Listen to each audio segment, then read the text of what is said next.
Gang, are you a fan of podcasts and Law & Order SVU? Well, I have the show for you. The seminal SVU podcast, Munch My Benson, is the twisted love child of co-hosts Adam Schwitters and Josh Dugan, celebrating the splendid and often wildly inappropriate lunacy found only on Law & Order SVU. Each week, Adam and Josh walk you through a random episode of SVU, all while sharing their smart and hilarious insight. Find Munch My Benson wherever it is you stream podcasts or go to munchmybenson.com for more info. That's Munch My Benson. Let's get down. Attention Austin guitarists, are you in need of setup or repair on your axe? Well, I have the guy for you. That's Jason Swedberg over at J. Scott Luthery. Find him at J. Scott Luthery on Facebook. Gang, I've been taking my guitars to Jason for over 20 years, and not only does he do the best job, he's also got the best prices and the fastest service in town. That's J. Scott Luthery on Facebook or jason.swedberg@gmail.com. Gang, whether it's acoustic, electric, or bass, Jason Swedberg is your guy. Find him at J. Scott Luthery. Get your guitars fixed and let's get down. And you may ask yourself, well, how did I get here?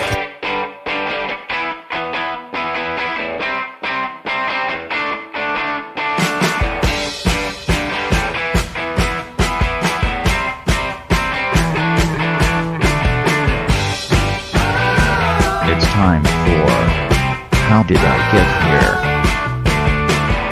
And now here are your hosts,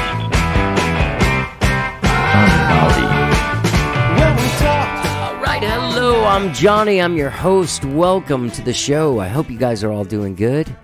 I haven't checked in with an intro for a while because these American race relation shows that I've been putting out have just been straight up conversations. I don't try and contextualize it with an intro.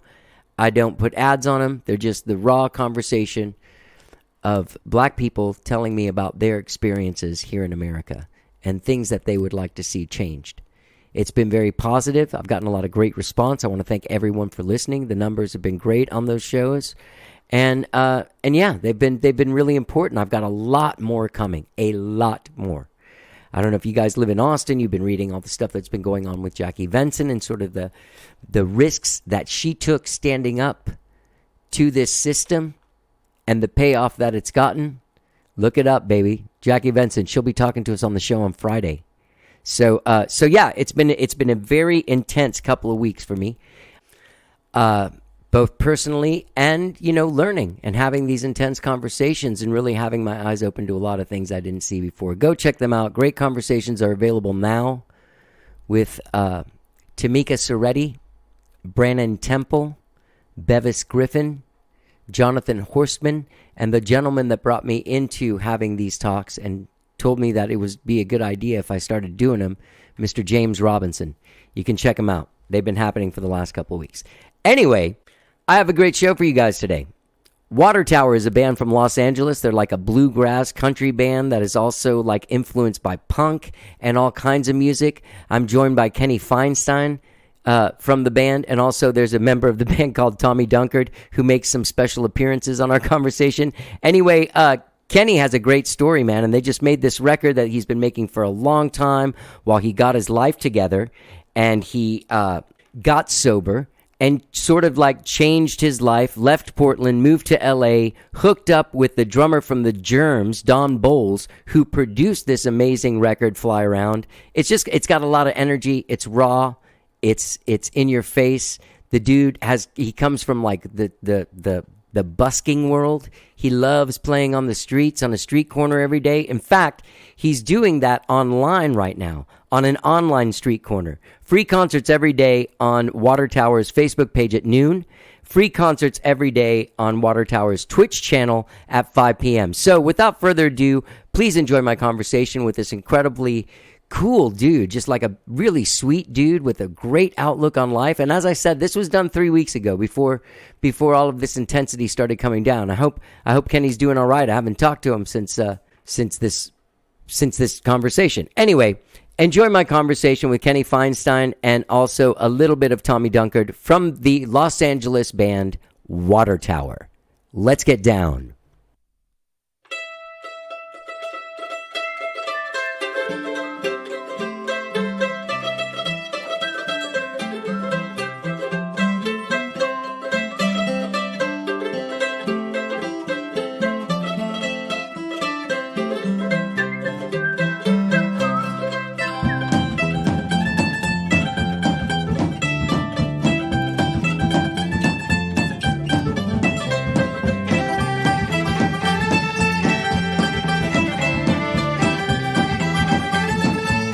When are they going to work that into it? I think you just did. I'm going to start. You mind if I use that? Czech Go Republic? for it, man. I'm honored. Check the mic, Czech Republic, Czechoslovakia.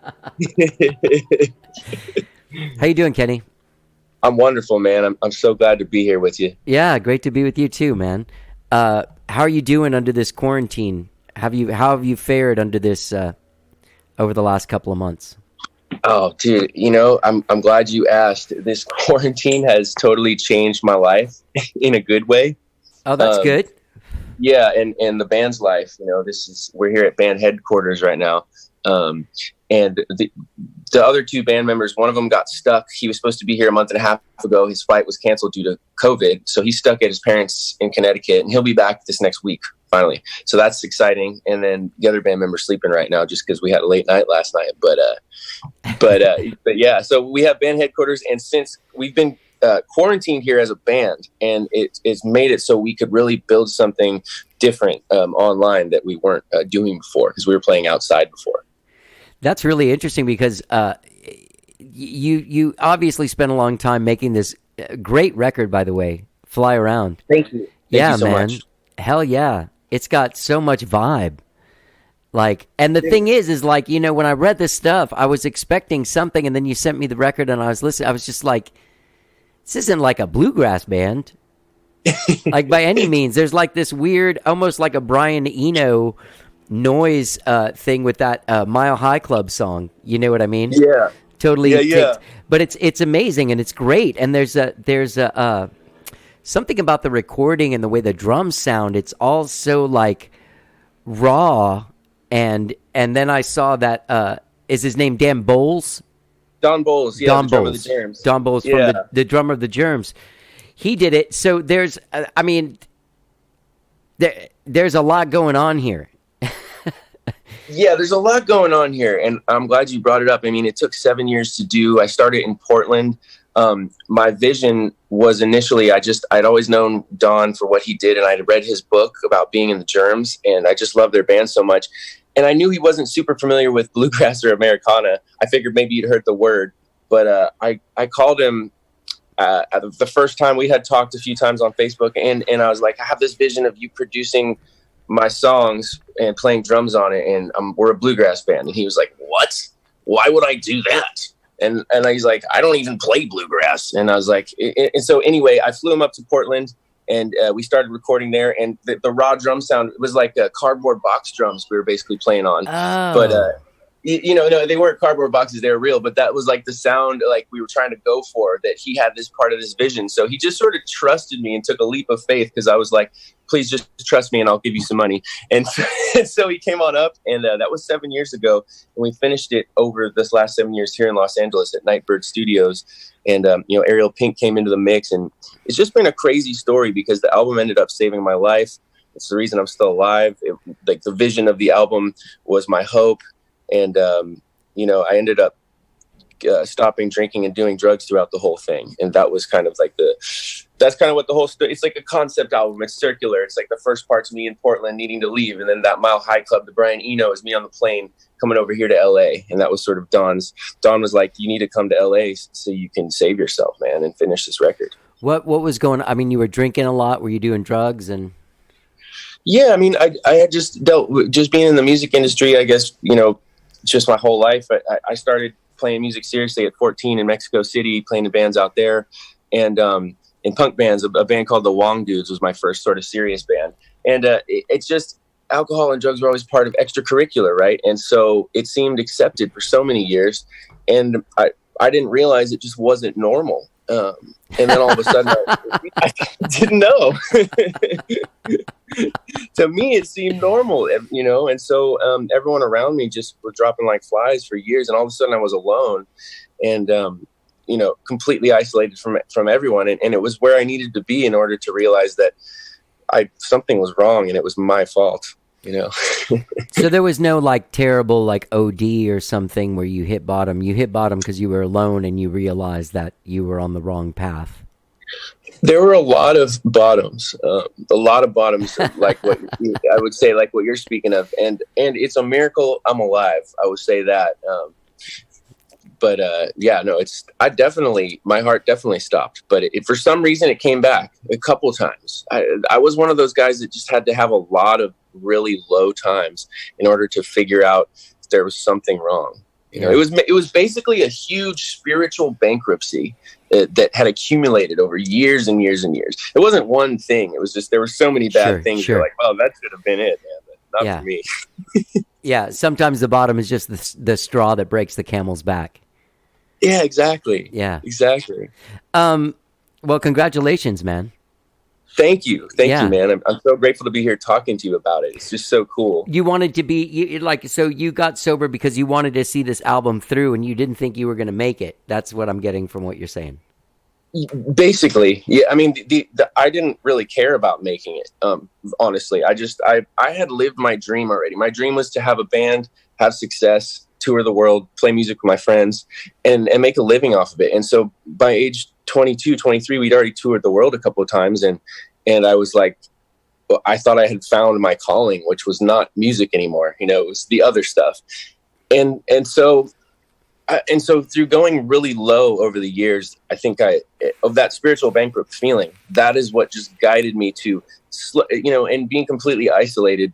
I was just at that point where, all I could see was this vision of the record. And I knew that I had promised my family and my friends that the record was coming. And a lot of people had paid for the record in advance through an Indiegogo campaign. So I felt like, right. So I have this feeling like I owed these people this record. Yeah. And I finally, day before yesterday, I finally fulfilled every last person who had bought the record in 2014 from an Indiegogo campaign. So there was that feeling of I owed this to the people. It wasn't about me. It was about them.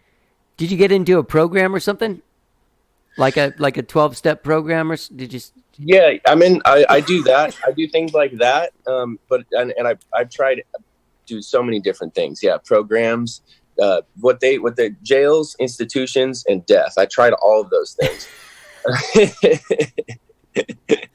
Numerous times. I'm glad you chose the alternative, dude. I'm just so happy. Every day I wake up and we play at least twice a day live. We do 12 and 5. Yeah, I saw that.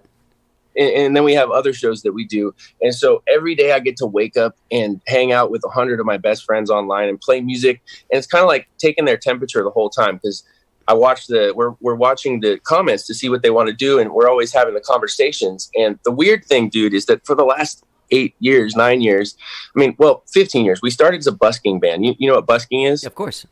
And that's how we met Vanessa, who connected us. And so we were busking in Portland, and I'll shoot you a video of this professionally. We did this as a living, and it started raining half the year, right? That's Portland. So we need to come to LA, the promised land of busking.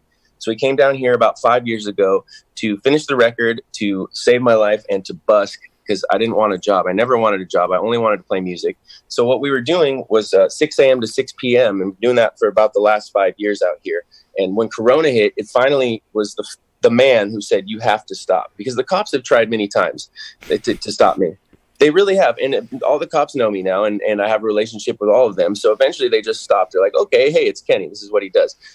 And I paid a lot of tickets and all that stuff. But they're like, he's not going anywhere. This is the first time I had to go somewhere. So we came inside about 2.5 months ago because we were forced to. And it brought the whole thing online, because I need to play every day, all day. That's what I do. I bring music to people one at a time. And now we get to do it on Facebook because COVID took us off the street. Yeah. So that's good, man. Normally, I was thinking coming into it that I was going to be talking to someone who was like, yeah, man, I worked 7 years on this album. Finally, I'm about to put it out. We had all this tour booked, because it looks like you had a tour booked and you were planning on spending 2020 on the road, just talking about Fly Around. Exactly, dude. Just bringing the music to the people. But now you can. So it's great to see someone that's accepting this in a way. You mentioned that you guys know Frank Turner. Oh man, yeah, Frank. Yeah, I love Frank, and he was on your show, wasn't he? Yeah. I got to spend a nice afternoon with him. That's all. I mean, I don't do it. Sometimes people come on the show, and I feel like they're too famous to stay friends with after the thing. Even though I thought he and I had a great connection, and I went to his in-store with him, and I went to his show, and I was with him during the day, between sound check and the show, watch the sound check. But yeah, he's a really intense dude, and kind of comes from the same sort of like taking the ethos of punk and all of that stuff, and putting it into a traditional style of music, less voluminous style of music, but still with the same intensity. Because that guy's as intense as the Germs in 1980. You know what I mean? By himself. Yeah, by himself. Totally. And with an acoustic guitar, singing his songs, putting his shit out. So, so you guys met him you opened for him? Or? Well, yeah, a couple of cool stories with Frank. Known him for a long time now, and he's like a big brother to me, and he showed me the ropes. And he's not too famous to be friends with because he's that cool. He has his email on his website for anyone to email him. And he's like, hey, look, only email if this, and this, but here's my email. And he will respond to you. And he's such a humble, down-to-earth guy, and he's taught me so much about it. But yeah, we got to, we met him on the Revival tour that Chuck Reagan put together with Hot Water Music. And that's how we also met Laura Jean Grace from Against Me and stuff first time. And then, yeah, just throughout the years, how it was really cool was in England, we were coming out to play he was off tour, because his life is booked 18 months in advance at all times. That's what he told me. And but we went out to England, played the Old Queen's Head in Islington, and texted him like, hey, dude, you should come out. This is like 2010 and at 11. And he's like, yeah. And he tweeted about the show, and it instantly sold out. It was so cool. Awesome. It was and he came to the show, and he got got up on stage, passed on the guitar. We did Long Black Veil, the Johnny Cash. And I think it's somewhere on YouTube. But after that, he just always took care of us. Whenever he came to Eugene, Oregon in 2011, in the next year, he let us open for him. His first time playing Eugene or second time playing Eugene. And I don't know, just really cool stuff. Talked to him a few months ago. He's studying some Doc Watson guitar, who's my big hero. So we were talking about how to get those licks. He's just a down-to-earth, awesome dude. Yeah. Yeah, and what an amazing connection he has with his fans, because I remember going to the in-store with him, and then we went back to the gig. He did his sound check. We sat down and did the interview backstage. And I lived down the street from the venue, so I had a couple hours to kill between sound check and when he played. So I came home.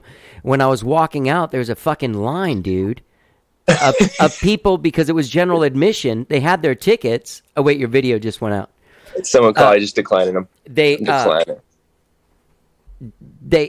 were there waiting, just waiting to make sure that they got a good seat, that they might have a chance to meet him. And so I sat down and talked with this group of girls that had driven here from like Dallas or something. They'd seen him the day before. Like it was awesome. It was awesome.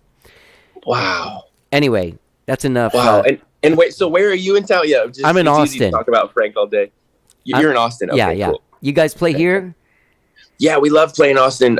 We went through not too long ago, I think about 8 months ago, and played there. We love to come through South by Southwest. See, we're a busking band, so we come for South by, and we go to that footbridge over the river, and we just busk. Yeah.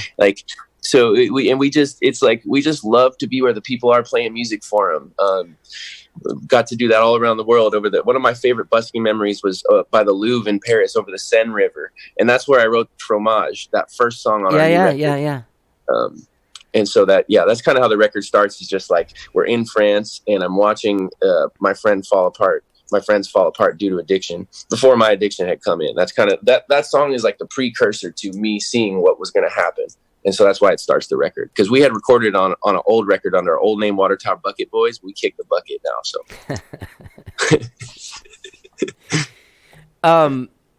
all right. So let's go back. Where are you from? Where were you born?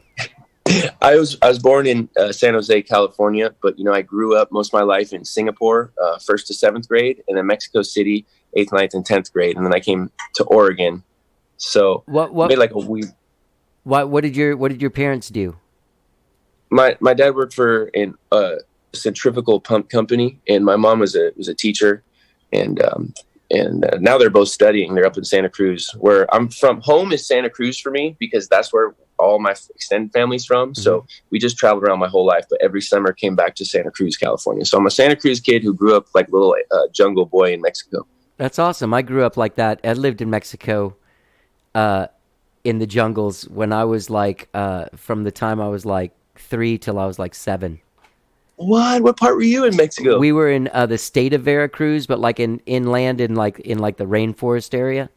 Oh my gosh, do you have Yeah. any memories from Oh, back then? totally. Yeah, totally do. Like what's your favorite memory from back then? Well, we lived in this hotel on the property of this hotel in this town called Fortín de las Flores, and there was this old there was this dude that was like the night watchman. His name was Don Gonzalo, and I wake Don up Gonzalo. Don Gonzalo, and I wake up real early, and I would wake up real early while it was still dark, and go to his little shack that was just like 4 wood walls and a tin roof, and a dirt floor. And he would make me breakfast on a little open fire in his place and tell me stories. Oh my It's like gosh, old, that's like this old, like 75-year-old Mexican night watchman, like in 1973 or 4 or something like that. that sounds like a John Steinbeck novel or something. yeah, totally. Yeah, it's cool. There's cool characters. There's something about being. Did you speak Spanish when you went there? Sí, Sí. señor. Qué bueno. I do. It took me a couple years. My first year or two, it took me a while. I got made fun of. I was a gringo. But then finally, ahora puedo hablar poquito con acento. Yeah, Más o that's menos. good though. Are you Jewish? Yes, yeah. I mean, I don't practice anything in particular, but by inheritance, yes. Did you grow up in like how Jewish was your family? Yeah, I didn't grow up in the synagogue or anything. It was on my dad's side. He grew up in the synagogue and all that. And my grandma, I grew up doing Hanukkah, but also Christmas, just because my mom grew up on the other side of things. So I celebrate Hanukkah, Christmas, Ramadan, Kwanzaa. Like since we were in Singapore, we were helping Right. celebrating with all of our Muslim friends out there. So Yeah. just sort of, I've always incorporated from all the different religions, but by inheritance, yeah, I grew up Jewish. Right. There was no you don't come from the kind of family that pressured your dad to pressure your mom to convert or anything like that so that you would be Exactly. Jewish. No, I was so lucky, man. My Yeah. parents, when I was a kid, I remember being a young kid and my mom and my dad were like, because people in school would talk about religion stuff. And I remember I came home one day and some kid said, "Oh, your name is Jewish, so you're going to burn in hell." And I didn't know what that meant. So I went home and I was like, "What does burn in hell mean? And what is Jewish?" And they're like, "Okay, well, let's have a talk about this." They're like, "Here's what we believe," which is, this. They're like, "You can believe whatever you want. And if you want to do a church, you could do that. If you want to do a synagogue or, whatever." And so I was like, okay, I think I'm just going to chill because this whole hell thing sounds scary and I just don't really want to talk about it. So I avoided it growing up. And now I have, through recovery, I have my own conception of what all that stuff is. And I believe that I experienced a living hell on earth. So I'm literally in heaven right now talking to you. Yeah. It's Dude, cool. I want to feel like you do, man. You're in a good headspace. Thank like you, that. man. I worked hard to get here, bro. Yeah, it must have taken some work. So how did you find music? You said you had a band when you were like 14? Yeah. I first found music. I remember at age 4, I was in kindergarten and I was listening to the cassette tape in the corner of the room. They had Beatles cassette tapes and I didn't know, but I was dancing. I had stood up and I knocked over the chair behind me and I was knocking chairs over. I had no idea. So the teacher came over, took the headphones off and whispered, she's like, "You have to calm down a little bit." And like showed me I had knocked the chair over. I had no idea. I'd been completely taken over, like a out of body experience. And that was when I knew. I was like, something's up with those headphones and that song in it. So that was what really took me over. And then the first time I played with friends, I was 10 in Singapore and it was just a keyboard and like a, bongo. And I was like, we started jamming and my friends, and after we did the same thing over and over and started writing lyrics to it. And they wanted to stop, but I made them keep doing it for like another hour. And I was like, "No, do it right here like this." And that was the first time it ever happened. Like I just became a producer and a teacher in that moment. And it never stopped. Wow. It's so weird. It was so weird. It was like, this was my calling. Like it came into me. And so I just knew that I had to study music because I didn't know anything about it. So I went and studied music in school and got my jazz degree and stuff. Not because I like Where jazz. in just school? because Where'd you go to school? I went to University of Oregon. Okay. Is Yeah, that what I just took you? did it. Is that what took you up to Oregon? Yeah, well, I went back to Oregon. See, my parents lived in Oregon after San Jose, from age 1 to 5, we were in Oregon. And then that's where my dad's company was. And then we went and we came back to Oregon at age 16, just because his company was there. I mean, it was in Mexico, it was based in Switzerland and Singapore, but there was a headquarters in Portland. So that's why we kept coming back there. And I went to school there because it was close, Eugene was close to where I went to high school in Portland. Okay. So you went up there and you studied jazz? Did you get a degree? Yeah, I got a degree in jazz, because I didn't even know you could study jazz, but my parents were so kind and they were willing to help me get a further degree. So they're like, what would you like to study? And I'm like, well, I don't really like to do anything except for music. I'd rather just play music than go study. And they're like, well, you could study music. And I was like, well, you could do that? I remember I said that. I was like 18. I was like, oh, you could do that? And they're like, yeah, we'll help you, And so I was just so lucky I got to go study music. I didn't even like jazz at that time. Like, I love it now, you know what I mean? But I didn't want to do classical. I knew that. And I'd studied classical and it was really hard. And I just was like, I don't have enough hours in the day to practice classical. So, and jazz got me doing 10 hours a day anyway. So I was like, I don't have 20 hours to practice today. So when so you didn't like jazz, but you got into, how did you connect with jazz? I connected it to a guitar player named Ciao. Have you ever heard of him? No. He was a 1950s bebop guitar player, and I got his signature model guitar. It's just there were only 250 made in the 50s. I got the reissue made in 1992 because I didn't have 40 grand. But just an ES 135, beautiful guitar. And I found out that I loved this guy's guitar playing so much, and so I spent 5 years, because the first year I failed the audition. I didn't know how to read music. I could play it, but the biggest part of the audition was reading it. So I get up to read it and they're like, no, dude. So I was like, all right, well, I'm going to do the music program because I won't do anything else. So I spent the entire year doing, just getting ready to read. And then I came back a year later and I was like, can we try again? They're like, you waited a year. And so then I did the 4-year program and I was the only one who actually started and finished it, because everyone else was like, dude, the 7 other dudes I started with were like, dude, I want a life. And my life became guitar. And then the substance use, which was what helps me practice 10 hours a day. Right. What was the substance that was helping you practice 10 hours a day? Like Adderall or some shit? Oh yeah. Everything. One to come up, one to come down. But yeah, there was a lot of that, particularly around in college. And it was and also in the music school, there were a lot of people who just, were doing that to practice. And in school in general, but it was accepted. I didn't know it wasn't normal to me and my friends. It was just what we did. Yeah. And then I started hanging out with other people and realized that, well, this isn't normal. Right. So you didn't go the way of like Pat Metheny or Al Di Meola or any of those, Alan Holdsworth, Frank Gambale, all those jazz guitarists.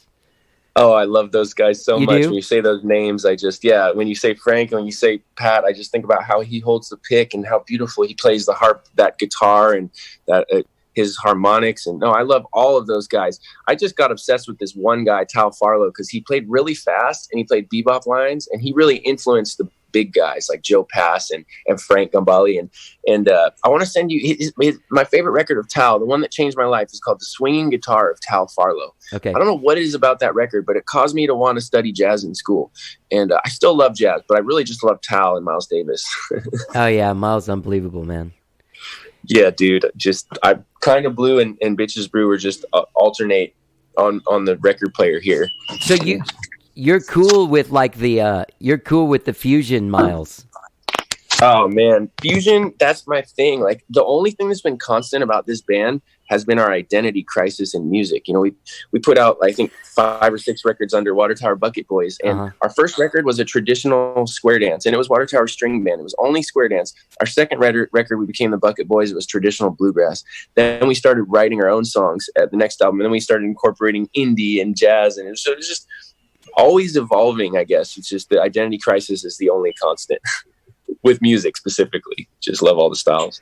Right, but it seems like you've been able to garner an audience with that. Like, in some ways, like a manager or a label or something would be like, man, find a fucking thing and do it.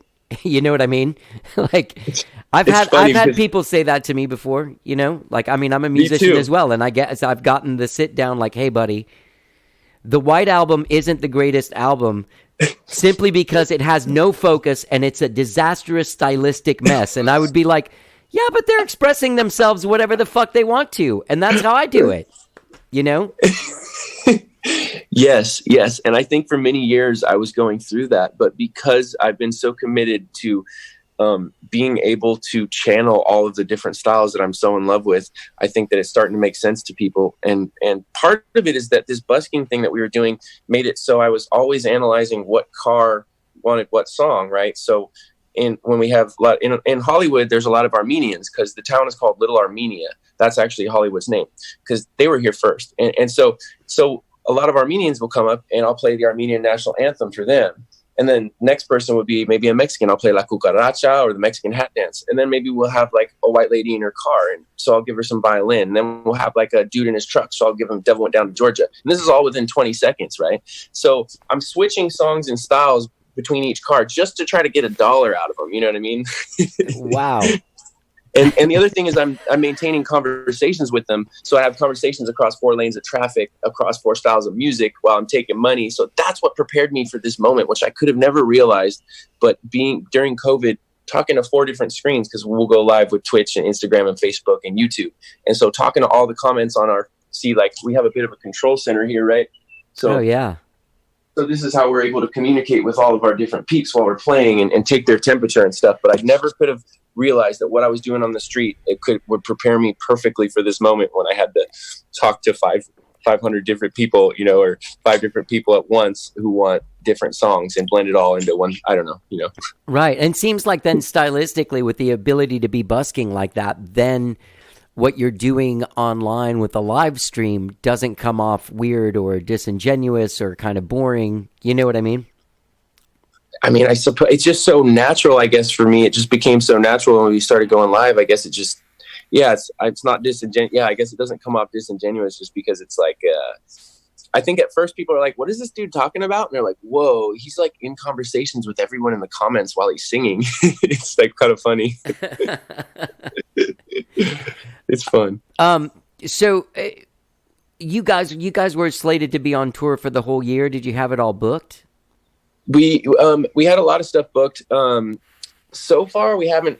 There's some September dates that are still on, but I'm not sure. They're in Oregon, but I have a feeling they'll be canceled. But yes, we were going to be on tour right now, and all those dates were canceled. But this has been so much cooler, honestly. We just can't wait to get out on the road now because we have so many friends. Like it's crazy. Like it's so many new friends that we've made in the last 2 months that we can't wait to go out and meet because it feels like they're our family now. Like it's different. It's like music is now changed because of COVID. Like this thing has changed everything forever because now we're in a relationship with all of our fans to where it feels like they're our best friends. And there couldn't have ever been something that brought us together like this before. That's interesting, man. That I haven't heard that from anybody yet.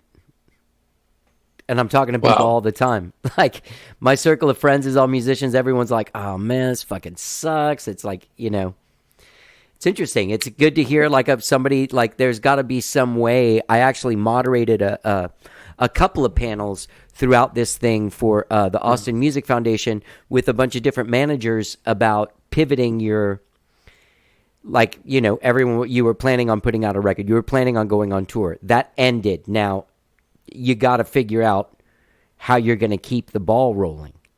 Right. And it seems like you kept it rolling in like a way that you found is even growing your audience.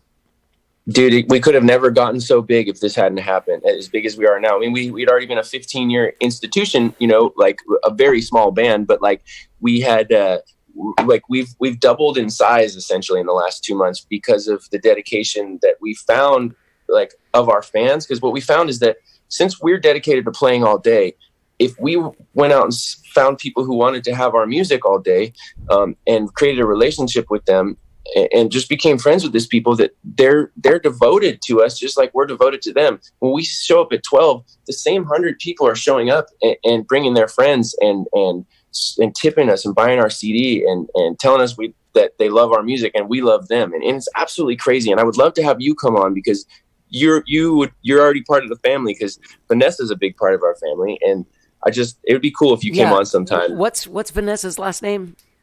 Meyer, Meier. Mey? MEI. Oh, that's weird. Okay. ER. Yeah. Yeah, I mean, obviously she felt it enough to tell some dude that she's a fan of his show, hey, you should talk to these guys, Oh, that's so sweet. I just Yeah. assumed y'all knew each other from like back in the day or something. I think we did. Man, sometimes, I mean, this from touring, your life becomes this blur of people, and if they're Right. not standing in the exact same place where you had whatever conversation you had, it's very hard to place them again. You know what I No, mean? of course. Dude, and I wanted to go back before I forget what you said about Sure. taking this situation. I had read a book called Epictetus. This guy who wrote this stuff on a tablet back in like 400 AD or something, and it's like the foundation of these modern principles of Stoicism. And I read it right before Corona hit, and something that he said in there stuck with me. He said, "There's an advantage in every situation if you choose to see it," and that changed my life. I know that sounds simple, but so when Corona hit, the first thing I thought was, how do I use this to my advantage? That was just like all I could think. And so it was just this book that, like, I don't know, something about the way that resonated with me. Because the other thing was I had so many unfortunate events not only happened to me, but that I brought on myself for so many years, that I existed in a state of constant survival and adrenaline. So every day to me is survival. And I think when this hit, it just was like, well, where's the advantage? The advantage is I haven't wanted to be online for years. That's why I stand on the side of the road and play fiddle, because I don't want to deal with online stuff. I want to meet fans one by one by one. But now I'm stuck inside and I can't do it. So I got to go meet them one by one online. So I just did an about face and went straight into the place I didn't want to go, which was here. Yeah. How much live streaming do you think you'll do? I'm not going to say if, because that bums me out too hard, but when things go back to normal. Yeah, I was thinking about that just before we were talking. As I was laying in bed, I was like, I don't think I could ever stop doing this again. This 12 to 5 thing. I'm like, maybe we could, like, when things go back to normal. You're going to be like in the back of the van while you're going to your next gig. That's what I was like, dude, wherever we are for the rest of my life, I'm going to have to be there at 12 and 5 now that we created this. Like, this is what I was born to do. So I don't ever see this changing. Like, on my deathbed, I'm going to be there playing fiddle as I die to these people. I'm crazy, bro. The thing is, I'm addicted to music, and I'm addicted to healing, and I'm addicted to the love that it creates. And that was what I was meant to be addicted to. I can tell you there's a lot worse things to be addicted to. That's for sure. I'm curious about your music. I didn't even realize. So hopefully maybe you could send me some links. I should have checked before, but I really want to go listen and watch your videos and everything. It's bluegrass mixed with punk and indie and noise music. No, I'm joking. Bluegrass. Yeah. I was like, wait. I do exactly what you do. Awesome. No, it's more like power pop, like, like a guy that listened to too much Beatles and Cheap Trick and T-Rex and Bowie and, Oh, dude. So what's your favorite Beatles record? Is it the White Album? No, my favorite Beatles record is Magical Mystery Tour, because it's so weird. Wow. And to me, dude, like, all of the things that the Beatles are, like the things that make them the Beatle-esque band, is in that record. Wow. It totally is. And that's funny you say that, because the first CD compact disc I ever bought in Singapore in 1995 was Magical Mystery Tour with my allowance money. And my parents took me out, and I was like, I'm going to get a CD now, because I had a Walkman, a Discman. And yeah, dude, Magical Mystery Tour is my favorite too. Yeah. I totally agree. And yeah, Goo Goo Gajoob, man. Well, jeez. It also is so underrated and kind of viewed as like by far not their best, because it's kind of a mess. It's made up of some singles that had come out. They just threw them on there. But still, like, to me, it's like as a piece of work, it's very cohesive, and it's very psychedelic. Like, to me, it's 100 times more psychedelic than like Sgt. Pepper or something. Yeah, it's funny. Yeah, and it doesn't feel as overworked as Sgt. Pepper. That's the thing about Sgt. Pepper, is that it feels like it was trying too hard. I know what you mean. Like, you know what I mean? Obviously, I grew up on Sgt. Pepper because my mom would play that like when I was 5, and she danced me around to all that. But like, yeah, but So that kind of introduced me to it. And I know what you mean. It had that, it scared me at the end. A Day in the Life was intense. I remember acting that out. Like, I remember acting that out for my friends in Singapore, the ending part of Day in the Life when they had, and just like, woke up, got out of bed, dragged a comb across my head, and just doing all that stuff. But being a kid doing that, but yes, really understanding music deeper with Magical Mystery Tour about 5 years later at the age of 10 or 11. It's exactly what you're saying. Just, it just really encompasses what they were doing. Man, I don't recommend this, but if you're listening, hey, who's up? And it's Tommy. Morning, Tommy. How you doing, Johnny buddy? Comfort? Just Johnny Goody. We're live on this radio show right now. So you were saying if you recommend, you don't recommend what? What were you saying? I don't recommend that people take the LSD, but if you're going to take it and you have headphones and access to Magical Mystery Tour, this is a fabulous experience. He's not lying. It's true. Yeah. I don't do that stuff anymore. I'm 51, and there's like a point where you're like, I don't have 10 hours to fucking be freaking out because I'm already freaking out. You know what I mean? Yeah. It's like that weird thing. I have a really close friend that is an amazing comedian. This guy Lucas Melendez, and he has this bit about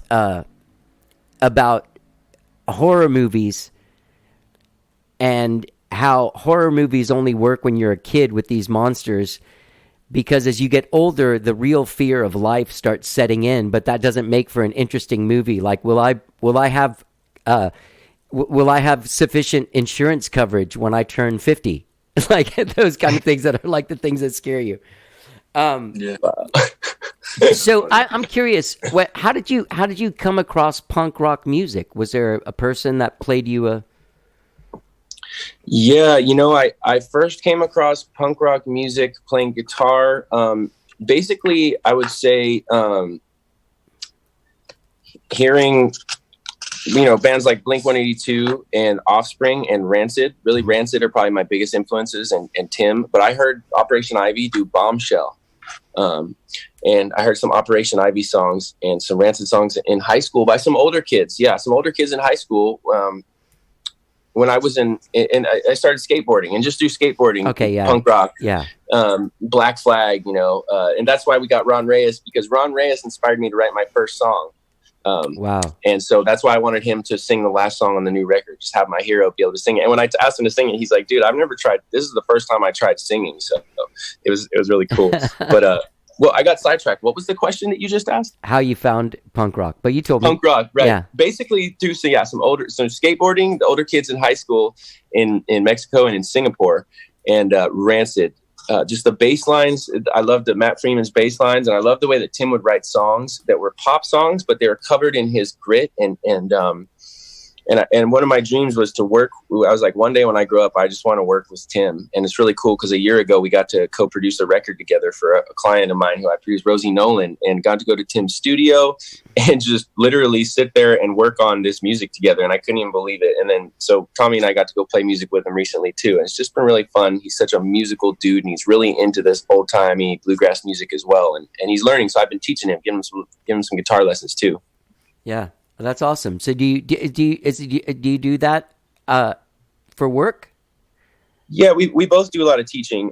So yeah, we also do lessons, and a lot of private students and stuff. And that's been one thing here. The Skype and Zoom thing, it's been great. Yeah.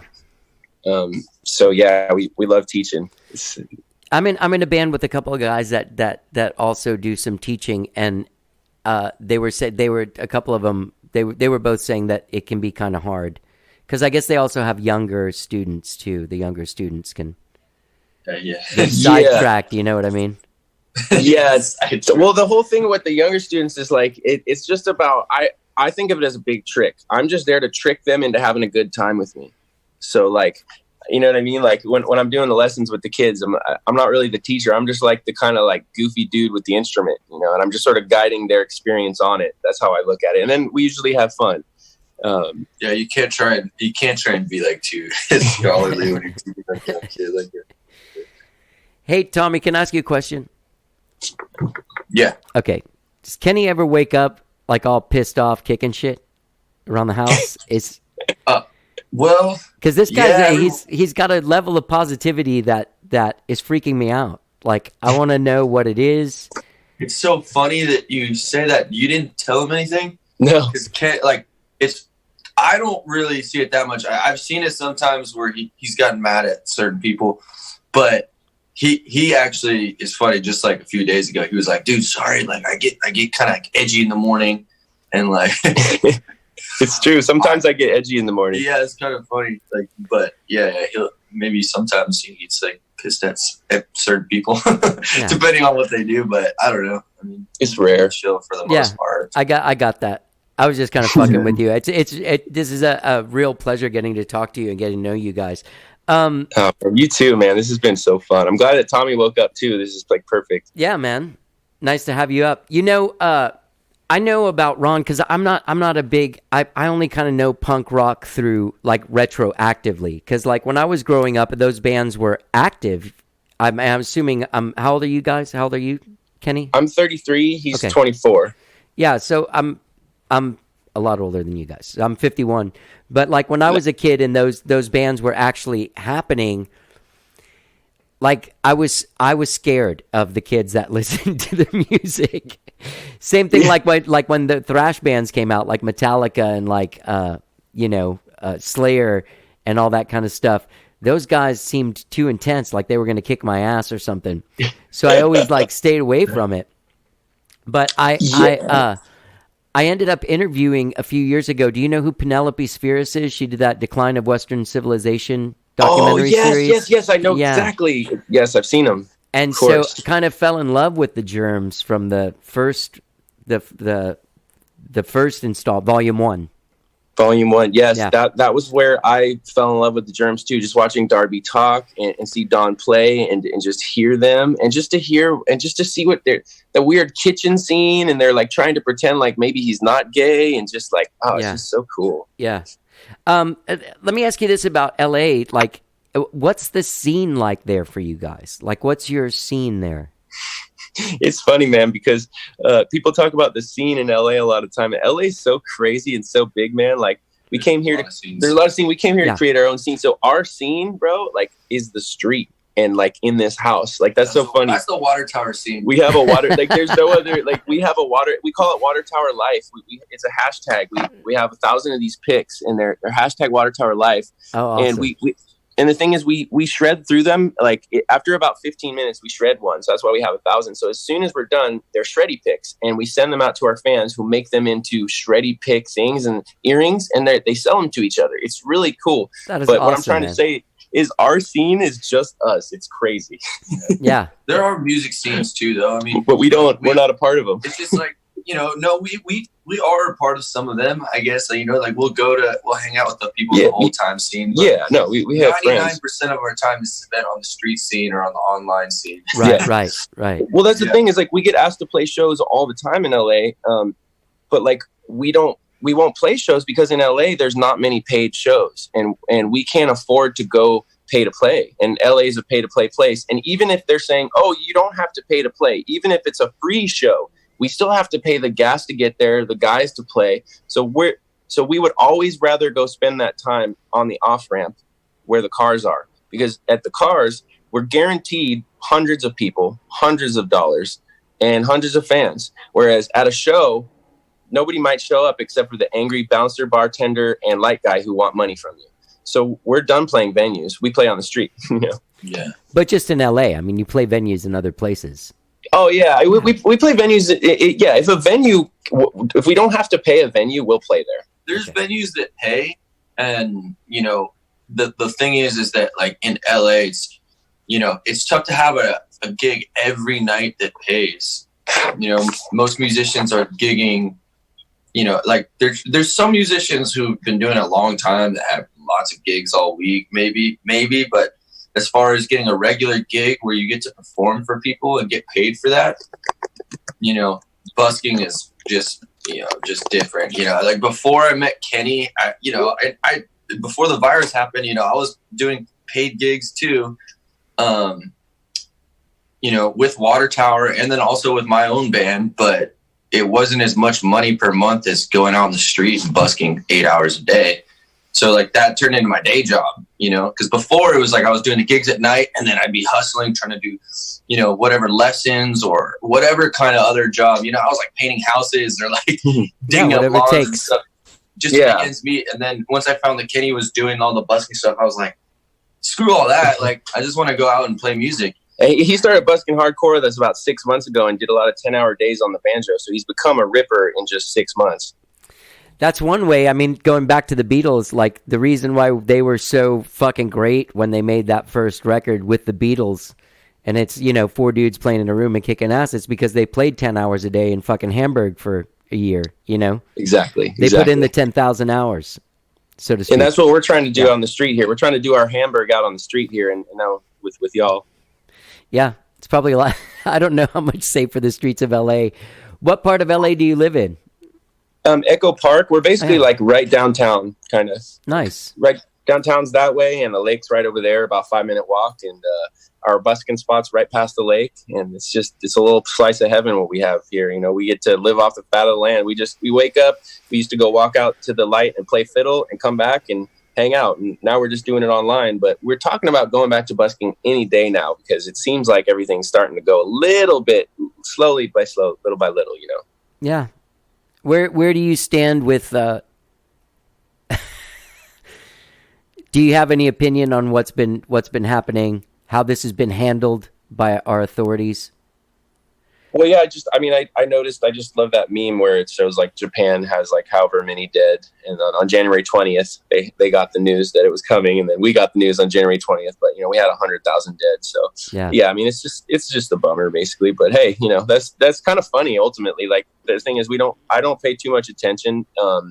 Like I hear what's going on, but I'm so involved in like just loving music that I can't even hear what the people are talking about sometimes. Good, because at least this week it's kind of accelerated into complete and total madness. So don't listen to what anyone has to say. It's actually gotten weirder. Has it? Wow. Yeah. I can't even imagine. I'm glad I don't know what you're talking about. Good. Are you how do you guys know Jesse Dayton? Do you know him? Or I saw Jesse you guys Dayton. Retweeted something about him, like a Rolling Stone article about him. He's a good friend of mine. He's a good friend of yours? That's awesome. Yeah. Just love his music and saw that we have some to, you know, I just checked his music. I think I saw that you had tweeted him. I just went through, we have mutual friends, you know, Jamie Wyatt and I really love he is music. Literally friends with everybody. Just everyone. It's pretty fucking insane. Like when Billy Zoom was sick, he played guitar for X.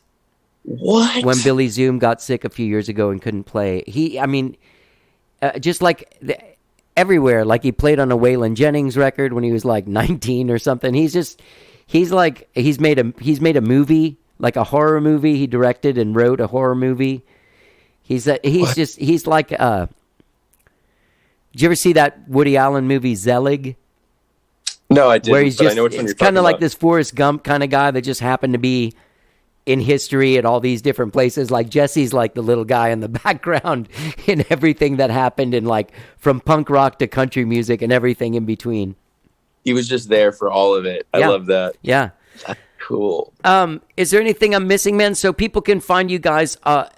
You do, hold on. You do noon on Facebook? Yeah, we do noon on Facebook, and then we do 5 on Twitch. And we used to do 5 on Facebook, but we're moving everyone to Twitch. Have you ever done Twitch before? No. We're giving anyone who moves on to Twitch with us gets a free surprise. We send them something. Some people have been getting a CD. Some people get a water tower comb. Some people get a water tower toothbrush. But since thank you for having us on the show, and I want to get your address so I can send you the water tower care package. But if you decide to join us on Twitch, we'll send you more free swag just because we know it's another app. But it's a lot more fun than Facebook. It's just like a TV show of water tower where you can chat with us. It's simple. But 12 at Facebook, 5 at Twitch, and then we do Instagram to say goodbye to everyone. Yeah. Dude, that's awesome. Yeah. Thank you, man. Yeah, man. It's been great meeting you. Also, nice meeting you, Tommy. Tommy, what's your last name, man? Drinkard. So Yes, it's like Drink Hard with no H. That's his Right. band name too, Drinkard. That's his band name, Drinkard. Okay. What kind of music does Drinkard play? It's like it's a little more.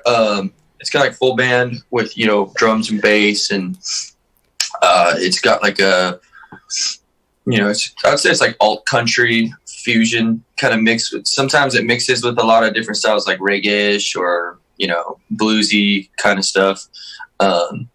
But yeah, I would just call it like alt country. It's similar to people like Jason Isbell or Blackberry Smoke, that kind of stuff. I don't know Blackberry Smoke, but I do know Jason Isbell. Yeah, that's like a comparison that I've gotten from a few people, and also I know from like just marketing the music that's like when you put the interest in, like his crowd tend to respond to us like better than other crowds. Cool. Drinkard, man. I'll keep an eye out for it. One last thing I want to say, Yes. because I want to say owl out to you, which means it's our way of saying goodbye, because when we say goodbye to our people, we have an owl lamp over here. See this thing right here? Yeah.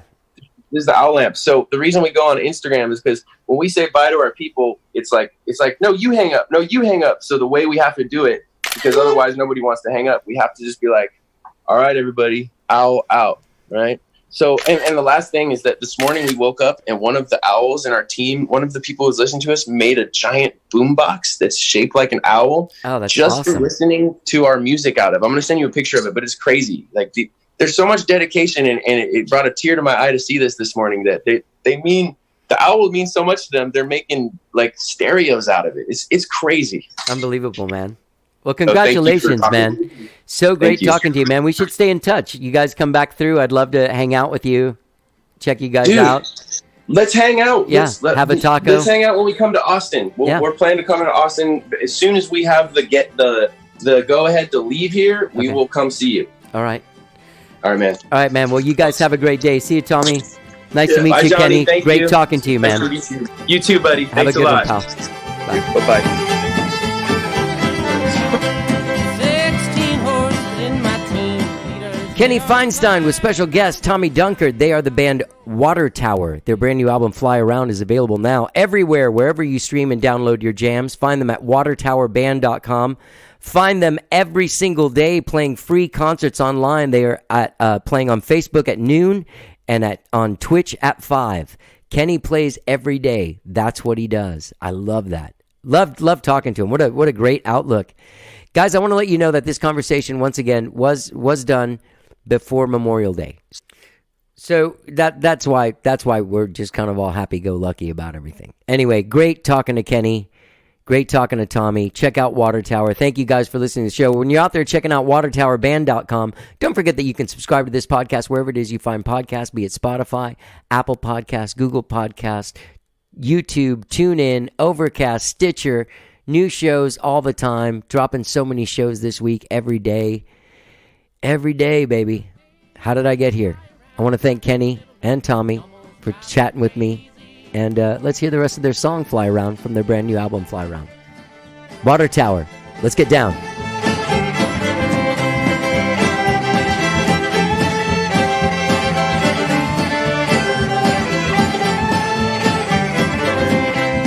Wish I had some sticks and poles to build my chimney higher. Every time it rained or snowed, was that on my fire? Fly around my pretty little mist. Fly around my daisy. Fly around my pretty little mist. You almost drive me crazy.